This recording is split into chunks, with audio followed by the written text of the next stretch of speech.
Hello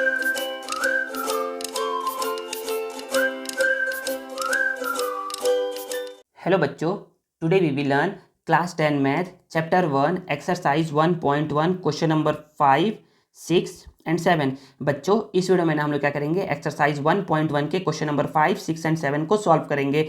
और बच्चे, इस एक्सरसाइज का जो नोट्स है ना, वो आपको ना इसी वीडियो के एंड में क्या होगा, आप लोग को प्रोवाइड होगा। ठीक है ना, आप लोग उसको सेव करके रख सकते हो अपने फर्दर स्टडीज के लिए। चलिए हम लोग क्या कहते हैं, क्वेश्चन नंबर 5 को पढ़ते हैं और समझते हैं। तो देखिए क्वेश्चन नंबर 5 क्या है। क्वेश्चन नंबर 5 है, check whether 6 to the power n can end with the digit 0 for any natural number n। मतलब कि n का ऐसा मैं क्या नंबर यहाँ पर रख दूँ ना कि जो 6 का पावर जो n है ना बच्चे, वो ना 0 पे खत्म हो जाए। मतलब कि इसको ना, मतलब कि जब हम लोग इसको सॉल्व करें ना, 6 का पावर यहाँ पर क्या रख दूँ, मतलब कि n का वैल्यू ऐसा क्या रख दूँ ना कि जिसको सॉल्व करने पर क्या आ जाए, जब मैं सॉल्व करूंगा ना तो इसका वैल्यू क्या आ जाएगा, कुछ ऐसा नंबर आएगा जो कि लास्ट में ना 0 होगा, कुछ ऐसा। तो n कैसा क्या वैल्यू रख दूँ। तो देखिए इसको सॉल्व करते हैं और समझते हैं। तो बच्चे देखिए, क्वेश्चन नंबर 5 को समझने से पहले ना, पहले एक थोड़ा सा कॉन्सेप्ट समझ लीजिए। कॉन्सेप्ट क्या है, तो कॉन्सेप्ट ये है ना, तो आप बोलोगे ना कि वी नो डेट, हमको पता है ना, क्या पता है, if a number ending with digit 0, कोई भी नंबर एंड होगा डिजिट 0 से, कब कब, has both 2 and 5 as their prime factors. कब होगा, वो तब होगा ना जब उस नंबर का आप फैक्टर निकालोगे ना, प्राइम फैक्टराइजेशन, उसमें 2 और 5 अगर होगा तो वो नंबर क्या होगा, वो नंबर क्या होगा, 0 डिजिट के साथ एंड होगा। अगर वो नंबर का आप प्राइम फैक्टराइजेशन निकालते हो, अगर उसमें 2 और 5 के अलावा कोई और नंबर आ जाता है या दोनों में से कोई एक नंबर मिसिंग रहता है, तो वो नंबर कभी भी 0 से एंड नहीं होगा, कभी भी 0 से एंड नहीं होगा। तो आप बोलोगे ना कि since 6 to the power n, तो जब आप क्या करोगे, 6 का फैक्टर निकालोगे, 6 का आप क्या करोगे, फैक्टर निकालोगे ना, ऐसे करके, ये रफ है ना, तो यहाँ पर 2 3, फिर 3 है तो 1, तो 6 का जब आप फैक्टर निकाले तो क्या आया बच्चे, 2 × 3 आया टू द पावर n। तो क्या यहाँ पर 2 और 5 दोनों हैं, तो बोलोगे सर 2 तो है लेकिन 5 नहीं है। तो बच्चे 5 नहीं है तो ये क्या होगा, ये कभी भी 0 पे एंड होगा ही नहीं, कभी भी 0 पे एंड नहीं होगा। तो बोलोगे कि the prime factorisation of 6 to the power n does not having pair of 2 and 5। 6 to the power n में ना बच्चे, कोई भी 6 टू द पावर n का जब हम लोग कर रहे हैं ना प्राइम फैक्टराइजेशन, तो उसमें 2 और 5 का पेयर नहीं है, so it does not and with any zero, लिख लो, सिंपल सा रहेगा ना। इसलिए वो क्या होगा, कोई भी जीरो के साथ वो एंड नहीं होगा। और जो यहाँ पर क्वेश्चन बोला था वो क्वेश्चन लिख लो, therefore 6 to the power n can not end with the digit 0 for any natural number n। और यही क्या होगा बच्चे, आपका प्यारा सा आंसर होगा। ठीक है, आई थिंक आपको समझ में आया होगा। नेक्स्ट देखिए क्वेश्चन नंबर 6। क्वेश्चन नंबर 6 क्या है, क्वेश्चन नंबर 6 है बच्चे, explain why this one and this one are composite number. तो बच्चे मैं आप लोग को पहले बता चुका हूँ ना, कंपोजिट नंबर क्या होता है। तो बच्चे कंपोजिट नंबर हम लोग उस नंबर को बोलते हैं ना, कंपोजिट नंबर हम लोग उस नंबर को बोलते हैं जिस नंबर का फैक्टर क्या होता है, मोर देन 2 होता है। द नंबर विच है more than 2 factor is known as composite number. तो बच्चे जैसे कि ना 25 क्या है, कंपोजिट नंबर है, 9 क्या है, कंपोजिट नंबर है, 8 क्या है, कंपोजिट नंबर है। यहाँ पर जो 6 था, 6 जो था ना, यहाँ पर जो 6 है, जो यहाँ पर 6 है, ये भी क्या है बच्चे, कंपोजिट नंबर है, क्योंकि इसका फैक्टर कितने हैं बच्चे, इसके जब फैक्टर आप निकालोगे ना तो इसके बच्चे टोटल 4 फैक्टर आएंगे। कितने कितने फैक्टर आएंगे, 4 फैक्टर आएंगे टोटल। तो कैसे सर फैक्टर 4 आएगा, तो आपको थोड़ा हल्का समझा दूं मैं। तो 6 है, तो 6 किसके किसके टेबल में आता है, तो बोलोगे सर 6 ना सबसे पहले 1 के टेबल में आता है 6 टाइम्स में। फिर 6 किसके टेबल में आता है, तो बोलोगे सर ये आता है 2 के टेबल में 3 टाइम्स में। फिर ये आता है 3 के टेबल में, किसके टेबल में आता है, 3 के टेबल में आता है। तो 3 यहाँ पहले ही लिखा जा चुका है, तो बस इतने ही फैक्टर है इसके। तो काउंट करो, 1 2 3 4 फैक्टर है, इसीलिए क्या है बच्चे, कंपोजिट नंबर है। अगर ये केवल और केवल सपोज करो ऐसा कोई नंबर आता है, यहाँ पर आता है नंबर 7, तो 7 किसके टेबल में आता है, तो बोलोगे सर 7 ओनली 1 के टेबल में 7 टाइम्स में आता है। फिर 7 और किसके टेबल में आता है, तो बोलोगे नहीं सर 7 और किसके टेबल में नहीं आता है। तो इसके कितने फैक्टर है, 1 और 2, वन और वन टू फैक्टर है, केवल केवल दो फैक्टर है, इसीलिए क्या है बच्चे प्राइम नंबर है। इसके मोर देन टू फैक्टर है, दो से ज़्यादा फैक्टर है, इसलिए बच्चे क्या है कंपोजिट नंबर है। तो बोला जा रहा है ना कि एक्सप्लेन करिए कि ये नंबर क्या है बच्चे, ये नंबर और ये नंबर कंपोजिट नंबर है, इसको एक्सप्लेन करना है। तो कैसे करेंगे एक्सप्लेन, तो आप बोलोगे ना सिंपल से जो नंबर दिया है ना, आप बोलोगे कि इन दोनों में क्या है बच्चे, इन दोनों में अगर आपको दिख रहा होगा ना तो ये 13 क्या है बच्चे कॉमन है, क्या है बच्चे कॉमन है। तो 13 क्या कर लो कॉमन निकाल लो। तो जब यहाँ से 13 कॉमन निकालोगे ना तो यहाँ पर बचेगा क्या, यहाँ पर बचेगा 7 × 11। और जब यहाँ से 13 कॉमन निकालोगे ना तो यहाँ पर बचेगा क्या, तो बोलोगे सर जीरो, बिल्कुल नहीं बच्चे, जीरो कभी नहीं बचेगा। ये जो 13 है ना ये ना मल्टीप्लाई हुआ है 1 से, 13 × 1 13 होता है। तो यहाँ पर जब कॉमन निकालोगे तो बचेगा क्या, 1 बचेगा, ठीक है ना। 13 को 13 लिख दिया, 7 × 11 77 होता है और +1। तो 13 को 13 लिख दिया, मल्टीप्लाई, देखिए नंबर और ब्रैकेट के बीच में रहता है बच्चे मल्टीप्लाई का साइन, क्या रहता है मल्टीप्लाई का साइन। तो 77 + 1 हो गया 78। तो बच्चे अब तुम देखो कि ना जो ना 13 और 78 है ना बच्चे, इसका अब हम लोग निकालते हैं प्राइम फैक्टराइजेशन निकालते हैं। क्या निकालते हैं, प्राइम फैक्टराइजेशन निकालते हैं। तो इसका निकालते हैं तो बोलोगे सर 13 तो एक प्राइम नंबर है, वो तो सॉल्व नहीं होगा, मतलब कि 13 के टेबल में आता है 1 टाइम्स में। सर 78 का निकालते हैं हम लोग, 78 का निकालो। तो 78 का बोलोगे ना कि सर 2 के टेबल में 2 × 3 = 6 और 2 × 9 = 18। फिर 39 3 के टेबल में 13 टाइम्स में, फिर 13 टेबल में 1 टाइम्स में। तो आप यहाँ पर बोलोगे कि ये जो है ना बच्चे, ये सॉल्व होने पर कितना आया, 13 तो था पहले से ही, 78 को सॉल्व करने पे कितना आ गया बच्चे, 2 × 3 × 13। देखो इसके कितने फैक्टर आ रहे हैं, कितने सारे, मतलब कि ये देखिए ना ये जो नंबर है ना बच्चे, इसमें देखिए 13 दो बार है, मतलब कि ये क्या है बच्चे, सिंपल समझिए कि इसके देखिए ना बहुत ज़्यादा फैक्टर आ रहे हैं। केवल और केवल जब दो फैक्टर आते हैं ना तो उसको हम लोग बोलते हैं कि वो प्राइम नंबर है, लेकिन दो से अगर ज़्यादा फैक्टर आ रहे हैं तो बोलते हैं कंपोजिट नंबर है। तो देखिए यहाँ पर कितने सारे नंबर आ रहे हैं, यहाँ पर 1 2 3 4 और आगे भी नंबर आएगा ना, तो बच्चे ये क्या होगा बच्चे, ये कंपोजिट नंबर होगा। तो आप बोलोगे ना कि since it has more than 2 factors, therefore 7 × 11 × 13 + 13 is a composite number. बच्चे दो से ज़्यादा फैक्टर है, इसीलिए क्या है बच्चे कंपोजिट नंबर है, और यही क्या आपका प्यारा सा आंसर है। नेक्स्ट देखते हैं इसको और समझते हैं।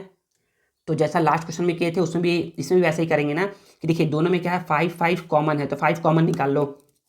तो बोलोगे सर यहाँ से अगर मैं 5 कॉमन निकालना तो यहाँ पर बचेगा 7 × 6 × 4 × 3 × 2 × 1, फिर प्लस होता प्लस।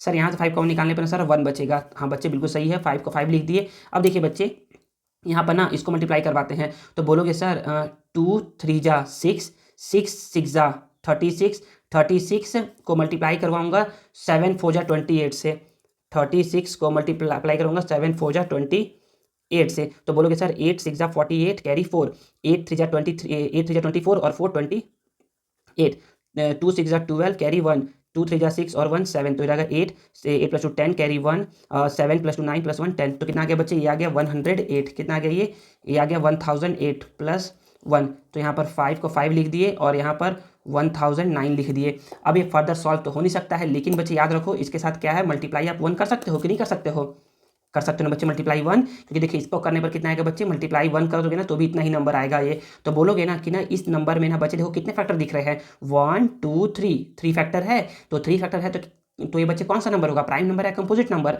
तो बच्चे बोलोगे सर आपने बताया ना कि अगर दो फैक्टर होते हैं ना तो वो क्या होता है, प्राइम नंबर होता है, लेकिन इसके मोर देन 2 फैक्टर है तो ये क्या है, कंपोजिट नंबर है। तो बोलोगे कि since it has more than 2 factors, इसके मोर देन 2 फैक्टर है, that is 5 1009 and 1, therefore simple सा बोल दो ना, therefore it has a composite number. ये क्या है बच्चे, कंपोजिट नंबर है। पूरा इतना लिखने की जरूरत नहीं है, सिंपल सा बोल दो therefore it has a composite number. अब देखते हैं नेक्स्ट क्वेश्चन नंबर 7 क्या है। तो बच्चे क्वेश्चन नंबर 7 को ना समझिएगा थोड़ा सा। क्वेश्चन नंबर 7 क्या बोला जा रहा है, तो क्वेश्चन नंबर 7 है कि there is a circular path, एक सर्कुलर पाथ है अराउंड अ स्पोर्ट्स फील्ड। मतलब कि देखिए ना, सपोज करिए ना कि एक स्पोर्ट्स फील्ड है, स्पोर्ट्स फील्ड होगा कोई रेक्टेंगुलर, उसमें एक क्या है बच्चे, सर्कुलर पाथ है। क्या है, एक सर्कुलर पाथ है। तो बोला जा रहा है कि, और ये क्या है बच्चे, देखिए मैं बता रहा हूँ, there is a circular path around a sports field, Sonia takes 18 minutes to drive 1 round of the field. मतलब कि अगर वो यहाँ से स्टार्ट करती है ना तो ये क्या है बच्चे, स्टार्टिंग पॉइंट है, स्टार्टिंग पॉइंट है। तो बच्चे सोनिया क्या कर रही है, इधर से दौड़ते हुए जा रही है और फिर घूम करके आती है। तो 18 मिनट्स में क्या कर लेती है बच्चे, वो इस 1 राउंड को कंप्लीट कर लेती है 18 मिनट्स में। वाइल रवि, लेकिन जो रवि है ना वो 12 minutes for the same, 12 minutes लगाता है घूमने में, मतलब कि एक राउंड लगाने में। तो बोलोगे, सिंपल सा बोलोगे ना कि time taken by Sonia to drive 1 round of the field is equal to 18 minutes and time taken by Ravi to drive 1 round of the field is equal to 12 minutes. ठीक है, यहाँ तक तो बच्चे क्वेश्चन में ही था, जो कि समझ में आ गया होगा आप लोग को। आगे देखिए, आगे क्या बोला जा रहा है। आगे बोला जा रहा है suppose they both start at same point and at the same time. Suppose करिए ना कि दोनों यहाँ पर है, खड़े हैं, और दोनों सेम टाइम पर सेम जगह से क्या कर रहे हैं, स्टार्ट कर रहे हैं दौड़ना। ठीक है ना, and go in the same direction, और दोनों सेम डायरेक्शन में जा रहे हैं। मतलब जब सोनिया इधर जा रही है तो राहुल भी इधर, सॉरी रवि भी इधर ही जा रहा है, आगे same direction. After how many minutes will they meet again. देखिए यहाँ पर तो स्टार्टिंग पॉइंट पे ये सोनिया है, ये रवि है, दोनों अभी तो है, लेकिन ये जैसे ही ना सोनिया 18 मिनट में कवर अप करेगी ना, तब तक जो रवि है ना वो क्या होगा, 12 मिनट में कवर करके आगे बढ़ चुका होगा। तो वो लोग मिलेंगे तो नहीं यहाँ पर, वो लोग यहाँ तो नहीं मिलेंगे। तो बोला जा रहा है कि कितने मिनट्स बाद दोनों क्या होंगे, मिलेंगे एट द स्टार्टिंग पॉइंट पर, मतलब कि कितने मिनट बाद दोनों स्टार्टिंग पॉइंट पर मिल जाएंगे, फिर से यहीं पर एक साथ मिलेंगे। तो बच्चे याद रखिए, जब भी ऐसा कॉन्सेप्ट आए ना, कभी कभी क्या पूछता है ना, कभी बता दूं मैं ना आप लोग को, बोलता है ना कि ना स्कूल का बेल है ना, स्कूल का बेल है, वो क्या होता है, हर 2, 3, 4, 5 और 6 मिनट के बाद क्या करता है, रैंक करता है।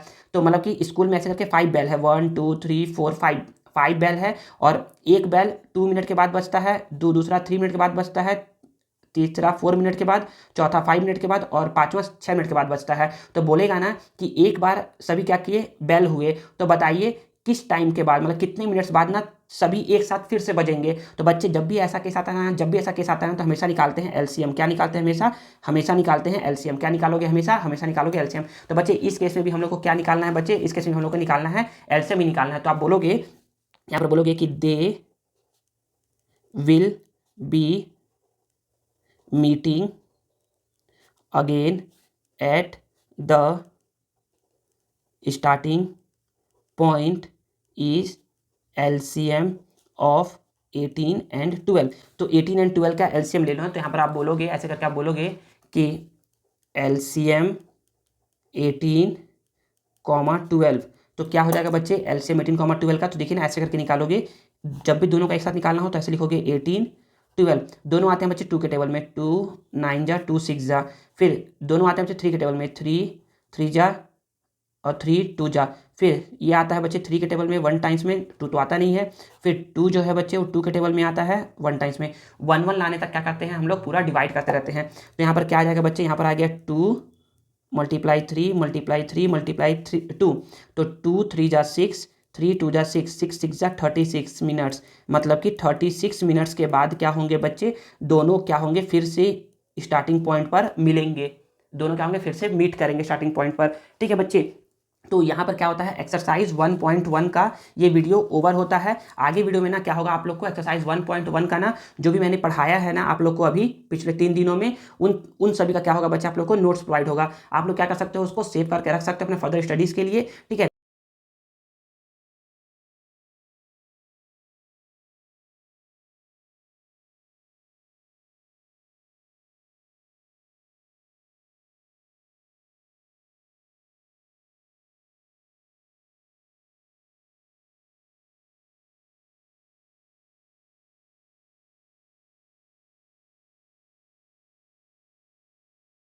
बच्चे आप हमसे कनेक्ट रहने के लिए ना हमारे टेलीग्राम चैनल को भी ज्वाइन कर सकते हैं, जिसका लिंक आपको वीडियो के डिस्क्रिप्शन में मिल जाएगा।